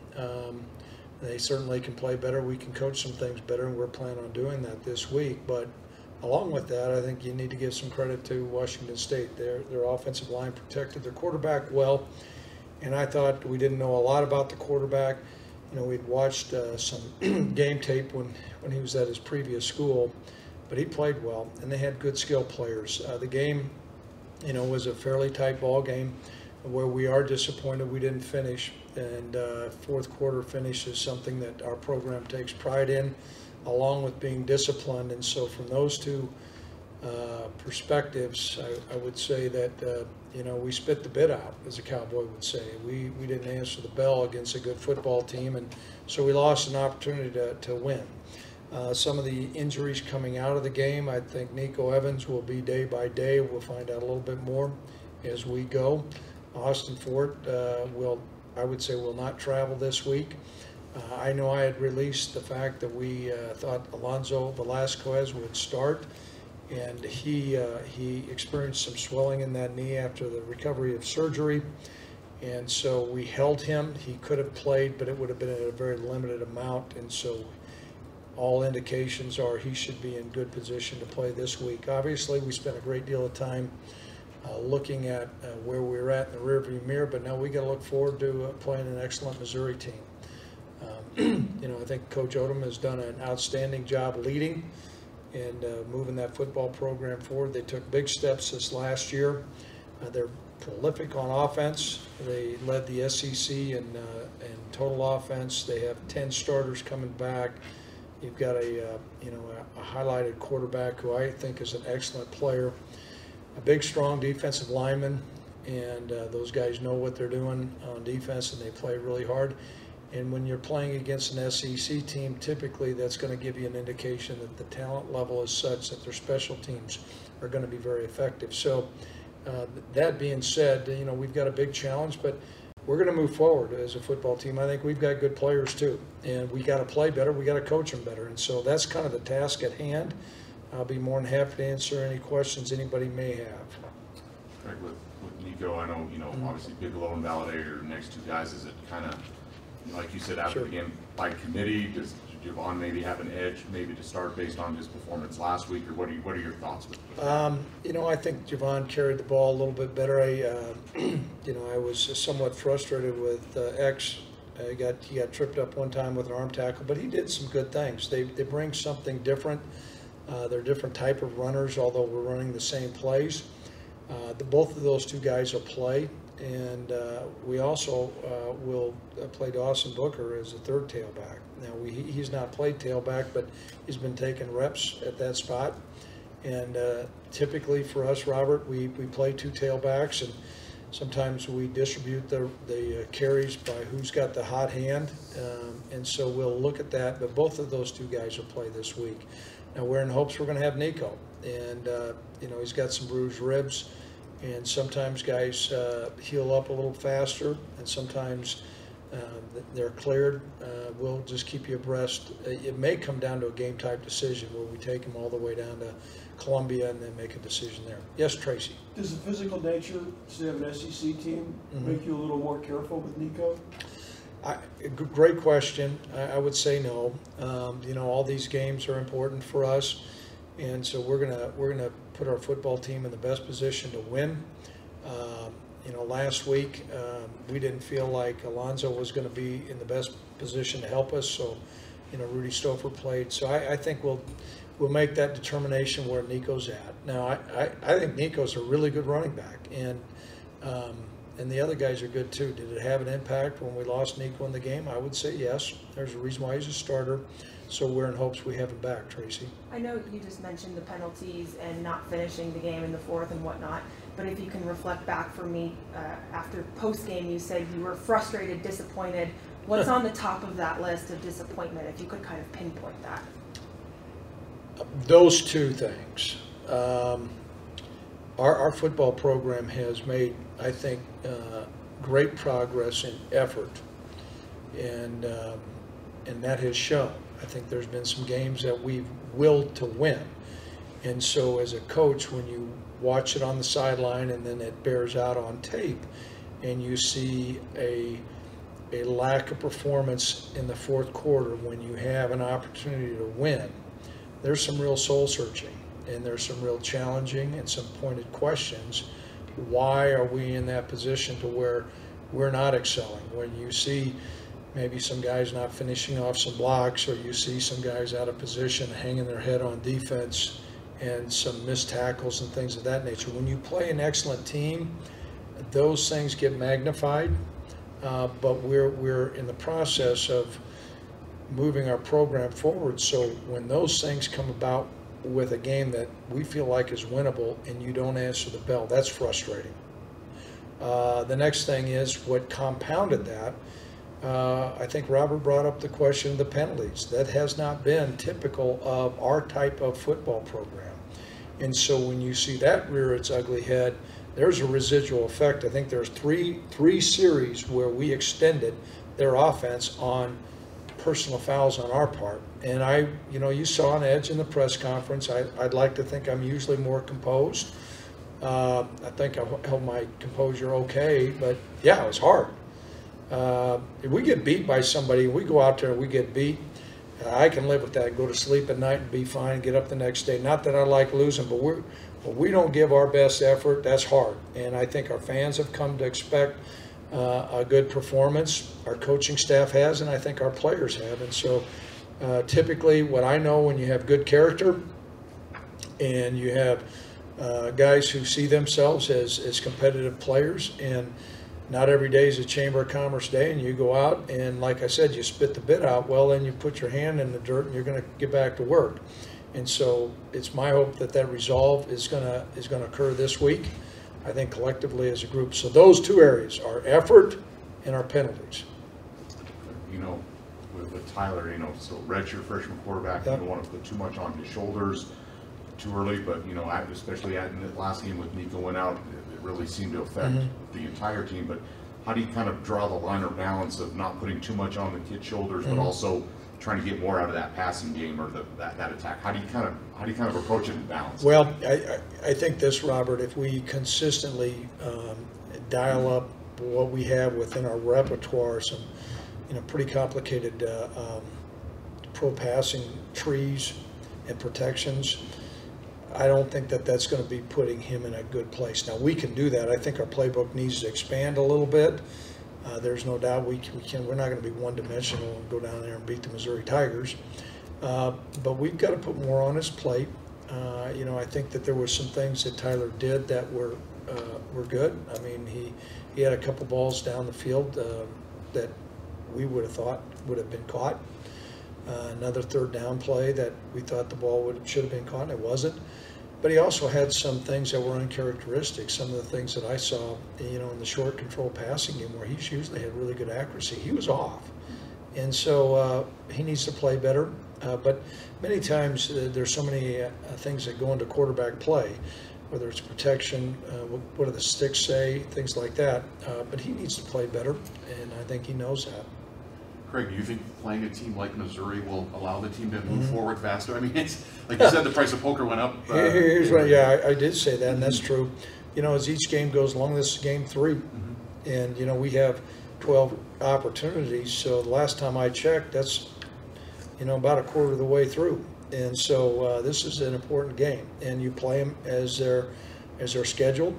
You know, Missouri's had one game and it didn't get tested very much, and so I think the makings of a great college football game are there. However, we go out and 100 and some 4-yard penalties and do some of those things that I just mentioned, we're not going to play very well, and we can't even be in position to do that. This is a really good program, and people have different arguments about what conference is the best. I know different conferences bang their chest, but I think arguably right now that's the best conference. And when you have an offense that leads that conference and you watch them on tape, they look like the real deal.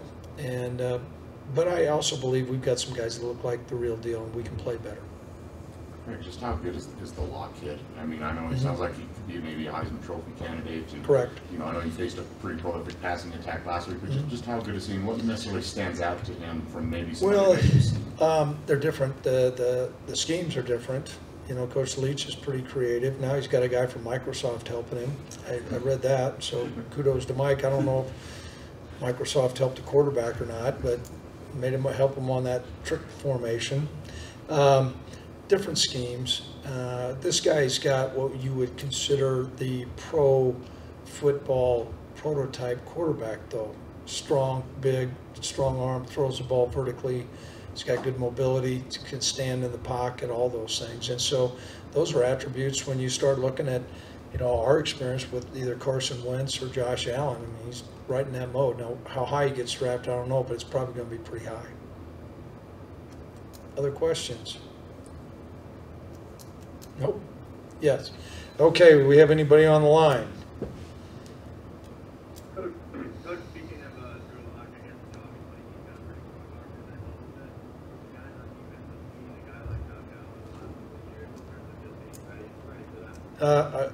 First, I think I picked up that voice. Is that Brandon? Yes. Okay, here's my concern. You're a Missouri graduate, so the things I say are going to go right down to Columbia right now to Coach Odom. I know you probably got the black and gold underwear on right now, so you're supposed to be objective. So if this is an objective question, I'll answer it. I think it's helped a little bit the fact that, you know, we win against Josh every day, but every year is different. You know, we think Tyler does some good things with the ball as well. It's going to be a great opportunity. I know our guys are looking forward to it. Okay? Olay the Day Pep Talks. Boys, this halftime score is not indicative of our talent level. We're a lot closer than I thought we'd be, and old Coach has just the thing to get us over the hump. Street tacos from Taco John's. You can get them with chicken, or new sirloin steak, or pork carnitas. That's a triple option of awesomeness. Let's go get some. Get 3 street tacos for just $5 at Taco John's. Hustle up, boys. If we leave now, we can be back for the fourth quarter. Olay the Day at Taco John's. Let First Education Federal Credit Union help make buying your next car a breeze. At First Education, you get competitive rates and deal with friendly local folks. Be in control by getting pre-approved and know what you have to spend before going to the dealer. Call 432-7400, go to firstedfcu.com, or visit us in person at 120 West Carlson Street with approved credit, membership eligibility required, federally insured by NCUA. The next time you have a craving for authentic Mexican cuisine, visit Hacienda Guadalajara at 317 East Lincoln Way. Locally owned and operated, they serve their dishes with family tried and true recipes with the freshest of ingredients, made to order. Start off your meal with their complimentary chips, salsa, and bean dip.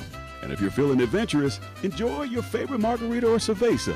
Hacienda Guadalajara, where the spice is always nice.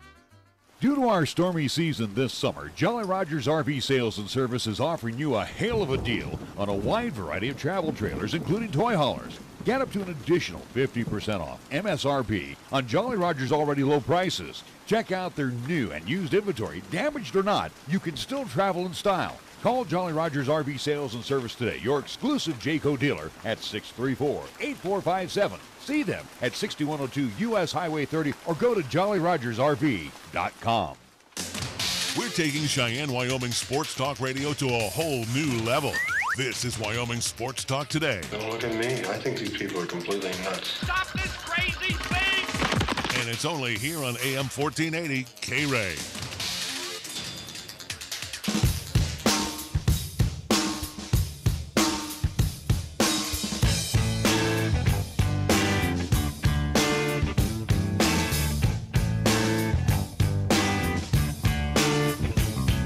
We're back on Wyoming Sports Talk today. So again, the early line is Mizzou favored by 17.5 against the Cowboys coming up here for Saturday. I'll take it.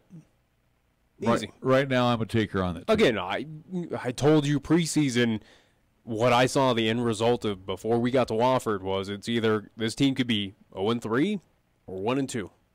I think right now we're going to easily... You had them closer to 0-3. I said they were going to take care of business against Las Cruces. And I think they went above and beyond against New Mexico State. But, yeah, the fourth quarter was just a flat A. And you could hear... I mean, the coach obviously, he tempers back his remarks when he's speaking to the media. But you can hear in that opening part a little disappointed. Mm-hmm. That he was expecting a little more out of his team, and they just didn't deliver. And that, Well, if that team comes out week in and week out. This is a veteran team we're talking about, Nick. I'm just saying, if this team comes out like that week in and week out, expect this to be a long season.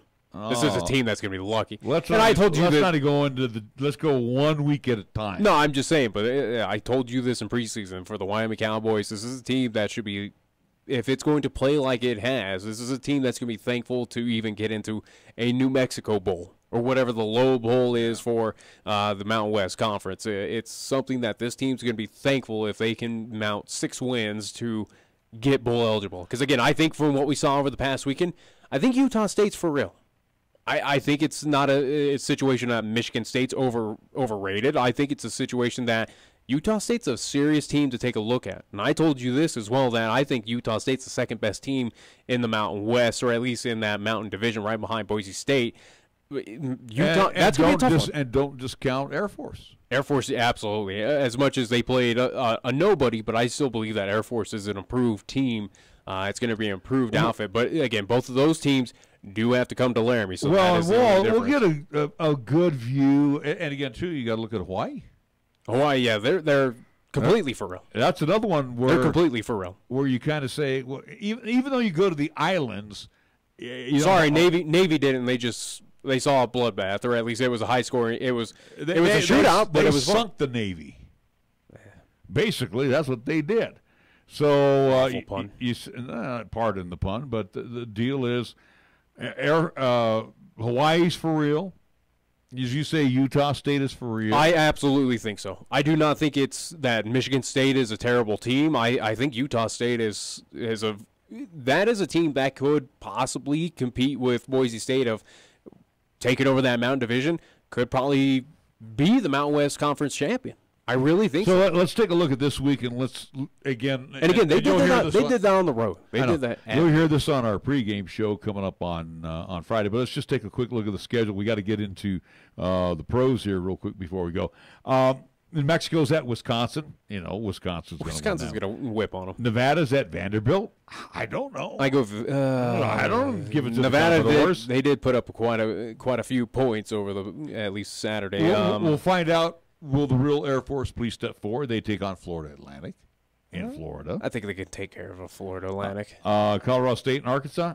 No. CSU is starting out 0-3. Go figure on this. Here's the one that I'm interested in.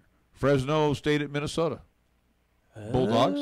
I think say Fresno State could win. Yeah. New Mexico State at Utah State? Utah State's winning that one. San Diego State will be at home against Sac State? Yeah, San Diego State should win that. UNLV? UTEP? Yeah, UNLV should absolutely. Boise State gets UConn. They're not known really for their football powerhouse. No, Boise should win that one. Washington State has San Jose State. I hate to see what the line is on that one. It's like 35. And then Rice, the Owls, will head to Hawaii and take on the Rainbows. Good the Rainbows going to be 3-0. Yeah, they are. Wow, go figure. I never anticipated. They're halfway there to a bowl season. So, yeah, it'll be a very fortunate week for the Mountain West minus Wyoming, San Jose, New Mexico. Other than that, though, I think Mountain West should do very well this upcoming weekend. Again, all very winnable games, except for the three matchups that I'm mentioning. Wisconsin, Wyoming, Missouri, and San Jose and Washington. San Jose and Washington State. Yeah, there's a very good possibility the Mountain West. Oh, and then CSU, Arkansas. Sorry, Arkansas. 6-4 weekend. Yeah, Arkansas is just CSU, and we'll talk to Kevin Lytle coming up on Thursday, but it's not looking good for the Rams. There's a couple track. There's a couple track meets in there. There might be a boat race in there, and then there's going to be one that's just going to be absolutely ugly, a clobber, and that would be the Wisconsin-New Mexico game. No, I think Washington State, San Jose is going to be that ugly matchup again. That line, I'm pretty sure, is like 35.5. Well, that's your track meet. All right, let's get into the NFL. Do I have another break left, or are we all done? We have one more break. Okay, well, we'll if we want to get it out of the way now. Let's get into that break. Let's take that time out. We'll come back. Do we want to even discuss this or save that for tomorrow? We're not going to have time tomorrow. That's why I said to do it today. All right, well, we're going to have to get on that. A couple things on the NFL side. We'll be back after these words. Chick-fil-A is a proud supporter of our high school athletes at East, Central, and South. May the school year bring success to all of you. Before you start your day, stop by Chick-fil-A for a hearty, delicious, and satisfying breakfast. Only at Windmill and Del Range. Breakfast is served Monday through Saturday from 6 in the morning till 10:30 a.m. Breakfast with Chick-fil-A, the most important meal of the day at Windmill and Del Range. Every story has a beginning, a middle, and an end, but not necessarily in that order. You decide where you're going and how you'll get there. An unwritten experience awaits. Be bold, be prepared, be inspired. Your story unfolds.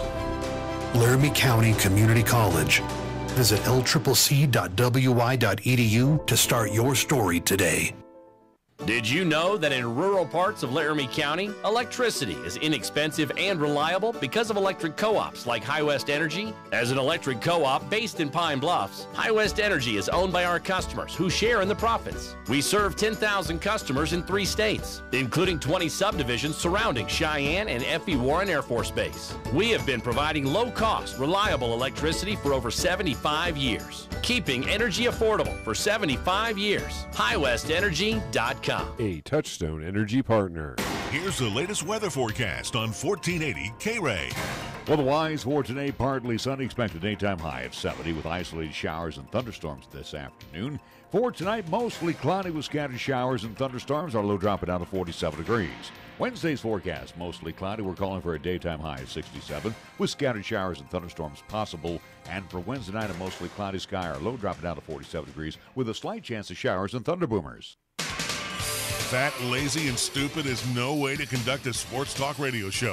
We've thrown down the gauntlet, upped the stakes, and made it clear that when it comes to sports talk radio in Cheyenne, there's a new player in town. This is Wyoming Sports Talk Today, and it's only here on AM 1480 K-Ray.